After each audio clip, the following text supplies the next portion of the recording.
A garota ficou no carro estacionado em frente à loja por apenas alguns minutos, mas quando sua mãe voltou, a garota já não estava lá. A polícia foi rapidamente acionada e tentou encontrá-la antes da chegada da tempestade de neve. Toda a comunidade acompanhou o caso de perto. Mas o que aconteceu em seguida chocou literalmente o país inteiro, pois acreditar em tal reviravolta nos acontecimentos era praticamente impossível.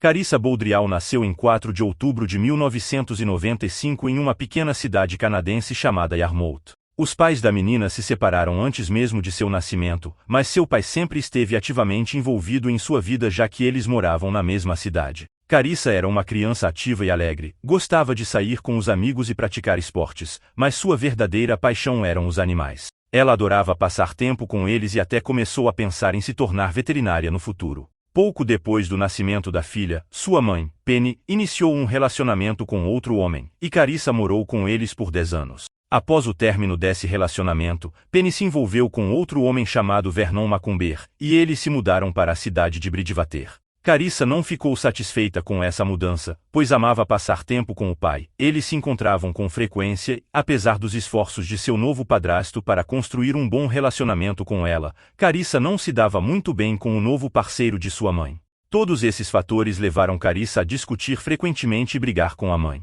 Quando ela tinha 12 anos, começou a considerar mudar-se para morar com o pai, o que lhe permitiria não só ver o pai todos os dias novamente, mas também escapar das constantes brigas com sua mãe. Penny pensou sobre essa ideia e, eventualmente, decidiu que seria o melhor para sua filha. Como resultado, Carissa mudou-se para morar com o pai e ficou com ele por cerca de 5 meses. No entanto, a menina enfrentou novas dificuldades. Ela teve que se transferir para uma nova escola, onde não conhecia ninguém, e na cidade em si não tinha amigos. A mudança foi muito mais difícil do que ela pensava, e no final Carissa decidiu voltar para a mãe. Pelo menos lá ela tinha muitos amigos e a escola antiga. A menina sentiu que voltar para a sua vida anterior era a decisão certa, apesar das contínuas brigas com a mãe por coisas bestas. Em 27 de janeiro de 2008, ela e a mãe foram ao supermercado fazer compras. No caminho, elas tiveram mais uma discussão, o que fez com que Carissa se recusasse a ir à loja com ela e decidisse ficar no carro. Penny concordou em deixá-la lá, planejando pegar apenas algumas coisas e voltar. Ela não estava preocupada com algo acontecendo com sua filha no pouco tempo que ela ficaria sozinha. Bridgewater era uma cidade muito segura, com poucos crimes graves. No entanto, quando a mulher saiu da loja, Carissa não estava no carro. Penny procurou por ela no estacionamento, chamando-a pelo nome, mas Carissa não estava em lugar nenhum.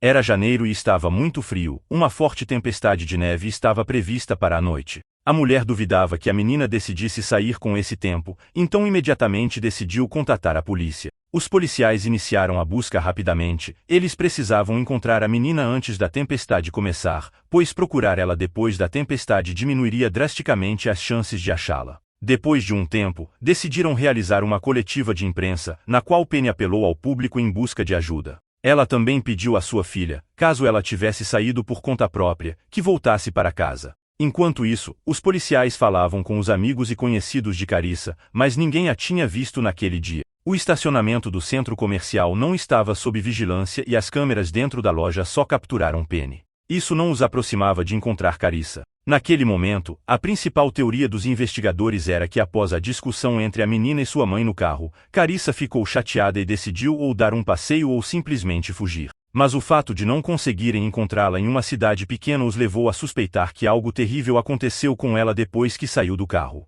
Apesar de todos os esforços dos policiais, não conseguiram encontrar a menina.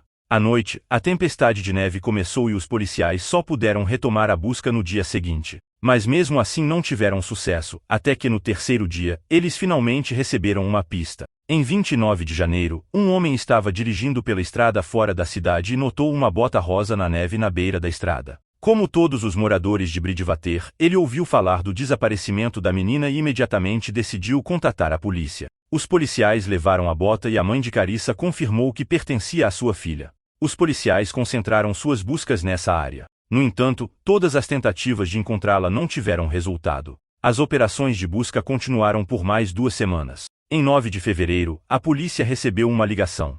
Uma mulher e seu filho estavam dirigindo pela estrada, cerca de 20 quilômetros de Bridgewater. Eles pararam brevemente na beira da estrada e o filho saiu do carro. Poucos segundos depois, sua mãe ouviu um grito vindo do monte de neve na beira de um rio. O menino viu 2 pés saindo da neve. Dado que estavam a uma distância considerável da estrada, a mulher não pôde dizer com certeza o que era. Ela parou um carro que passava, apontou para o local e o motorista confirmou que pareciam pés humanos. Então eles ligaram para a polícia. Os policiais chegaram ao local e desenterraram um corpo humano da neve. Infelizmente o corpo era de Carissa. Os médicos legistas tiveram que esperar alguns dias, pois estava congelada. A primeira coisa que viram foi que as calças da menina estavam abaixadas, levando os especialistas a presumir coisas terríveis. No entanto, não encontraram evidências de violência. Quanto à causa da morte, a vítima morreu por asfixia. No entanto, os especialistas duvidavam que ela tivesse sido assassinada no local onde ocorreu a descoberta do corpo. Tudo parecia indicar que ela foi colocada lá depois de morta. Não havia pistas e a polícia ainda não tinha ideia de quem a matou. Para os moradores da pequena cidade, foi um choque total, já que não houve um único assassinato nos últimos 20 anos. Além disso, o criminoso ainda estava à solta, e os pais pararam de deixar seus filhos saírem de casa. Sem suspeitos, os investigadores começaram a olhar para os mais próximos de Carissa, especialmente o parceiro de sua mãe, Vernon. Ele admitiu que ele e a menina não se davam bem, mas isso não era motivo suficiente para suspeitar dele. O principal investigador deste caso conversava regularmente com a mãe de Carissa. Seu comportamento parecia um tanto estranho para ele.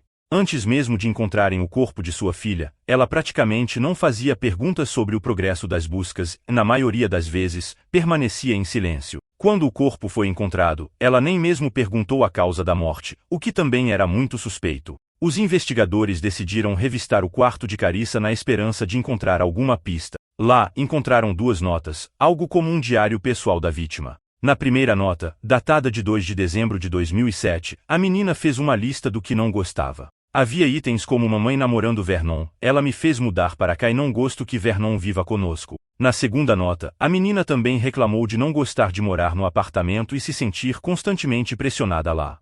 No entanto, o fato de a menina viver em um apartamento acabou sendo útil para os detetives. Eles começaram a entrevistar os vizinhos, que compartilharam observações interessantes. Após o desaparecimento de Carissa, os vizinhos frequentemente ouviam Penny e Vernon brigando. Eles podiam distinguir cada palavra da discussão deles. Estas eram revelações muito inesperadas para a polícia. Segundo os vizinhos, após o desaparecimento de Carissa, Vernon gritava para Penny: "Eu sei que foi você."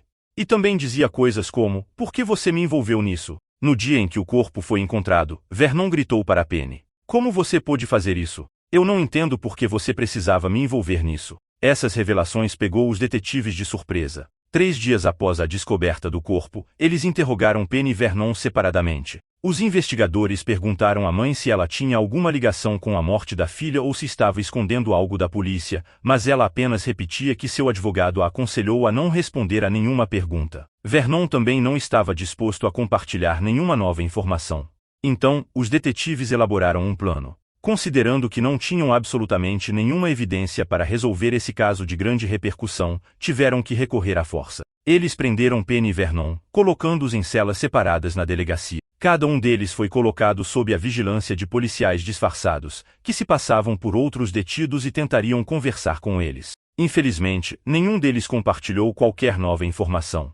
No dia seguinte, a polícia teve que libertar Penny e Vernon, mas toda essa operação rendeu frutos. Um homem que estava na cela com Vernon ofereceu-lhe um emprego extra, já que ele estava com problemas financeiros. Vernon entrou em contato com ele quase imediatamente após sair da prisão, e os dois continuaram a se comunicar. Depois de 2 meses, em abril, Penny e Vernon decidiram sair do apartamento. Vernon entrou em contato com o policial disfarçado. Durante sua reunião, o homem pela primeira vez mencionou o caso de Carissa e disse que não tinha nada a ver com o assassinato dela. Segundo ele, naquela época, ele estava dormindo em casa e não sabia o que estava acontecendo. Algum tempo após o desaparecimento da menina, ele começou a suspeitar que Penny estava por trás disso. Quando o corpo da vítima foi encontrado, ele a acusou do assassinato, mas ela não admitiu. No entanto, pela reação dela, o homem entendeu tudo. Ele considerou ir à polícia, mas temia que Penny o incriminasse. Por essa razão, ele continuou morando com ela, com medo de provocá-la. O policial disfarçado repassou essa informação aos colegas, e eles concordaram que o medo de Vernon não era à toa. Se a mãe o acusasse de assassinato, as coisas poderiam se voltar muito contra ele. No entanto, ainda não tinham nenhuma evidência para prender a mãe da vítima. Por meses, eles se perguntavam como poderiam responsabilizá-la, até que uma oportunidade surgiu. Em 11 de junho, Penny entrou em contato com uma agente disfarçada que estava na cela com ela. Naquela época, a agente mencionou que tinha habilidades e conexões que poderiam ajudar Penny a escapar da acusação. E após vários meses, Penny decidiu usar seus serviços. Elas concordaram em se encontrar em um quarto de hotel. Os policiais ocuparam o quarto ao lado e instalaram equipamentos de escuta e câmeras ocultas. A mulher disse a Penny que poderia ajudar, mas para isso, ela precisaria contar todos os detalhes do que aconteceu.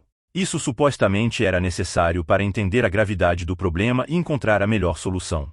Penny contou que seu relacionamento com Vernon começou a desmoronar e que ele a colocou em uma situação difícil, exigindo que ela escolhesse entre ele e a filha. Em 27 de janeiro, a mulher realmente levou Carissa ao mercado, e outra briga ocorreu entre elas. Foi quando Penny decidiu se livrar dela. Ela inventou uma história, deixando Carissa no carro no estacionamento enquanto fazia compras. Antes de voltar para o carro, Penny ligou para Vernon e deixou uma mensagem de voz dizendo que a filha tinha desaparecido. Mas tudo isso era mentira. Carissa ainda estava no banco do passageiro e Penny a olhava de fora do carro. A mulher entrou no carro e dirigiu até a estrada nos arredores da cidade, onde mais tarde encontrariam o sapato da menina. Ela disse à filha para sair do carro, a derrubou no chão e a estrangulou com um pedaço de barbante. Penny mencionou que as últimas palavras dela foram: "Mamãe, não." A mulher não parou por aí. Colocou o corpo da filha de volta no carro e dirigiu até o local onde o encontrariam mais tarde. Pelo caminho, ela jogou o barbante e um copo de café no monte de neve. Ao chegar ao local, ela jogou Carissa do penhasco em direção ao rio, mas antes disso, tirou as calças dela. Esperava confundir a polícia e fazê-los procurar motivos violentos. A mulher sabia que uma forte tempestade de neve estava chegando à cidade, então ela entendeu que o corpo da filha seria coberto pela neve. Depois, ela voltou para casa e informou pessoalmente a Vernon sobre o desaparecimento da menina. Eles ligaram para conhecidos e amigos dela juntos. Depois disso, Penny ligou para a polícia. Depois de contar essa história, a mulher também confessou que planejava matá-la por várias semanas e apenas esperava pelo momento certo. Logo após isso, a polícia entrou em contato com Vernon. Ele disse que nunca teria feito tal coisa. Ele nem poderia imaginar que a mulher seria capaz de matar a própria filha ou de abdicar dela por causa dele. Na verdade, Vernon estava apenas insatisfeito com o fato de Penny e Carissa constantemente brigarem. Ele pediu para ela tentar resolver as coisas com a filha, pelo menos em algum nível, e melhorar o relacionamento delas. Caso contrário, ele teria que terminar com ela. Os detetives perceberam que a decisão de cometer o assassinato era totalmente pessoal e da mãe. A confissão foi suficiente para acusar Penny, e em 14 de junho ela foi presa. Disseram à mulher que sua confissão foi registrada. Primeiro, ela foi acusada de assassinato em primeiro grau, mas a mulher expressou sua intenção de contestar a acusação no tribunal. Como resultado, a investigação fez um acordo com ela. Foi oferecido a ela que se declarasse culpada diante do juiz e enfrentasse uma acusação de assassinato em segundo grau, o que implicaria em uma pena mais leve. No final, a mulher foi condenada à prisão perpétua com possibilidade de liberdade condicional após 20 anos. No entanto, desde então, o tribunal tem repetidamente suavizado as condições de sua detenção. Em primeiro lugar, ela recebeu permissão para solicitar liberdade condicional após 15 anos de prisão, mas não há garantias de que será concedida. Em segundo lugar, em 2018, foi permitido que ela saísse sob supervisão para frequentar a igreja e ver amigos, mas só alguns poucos dias do ano. Nos anos seguintes, incluindo 2023, o tribunal aumentou constantemente o número de tais liberações, e agora ela pode sair da prisão todos os meses, ainda sob supervisão. Quanto a Vernon, ele não enfrentou acusações, pois o homem realmente não tinha nada a ver com a morte de Carissa. É evidente que a única culpada pelo que aconteceu foi sua mãe. No entanto, Vernon até hoje continua a compartilhar parte dessa culpa. Na opinião dele, ele deveria ter entendido do que Penny era capaz e impedido o que aconteceu.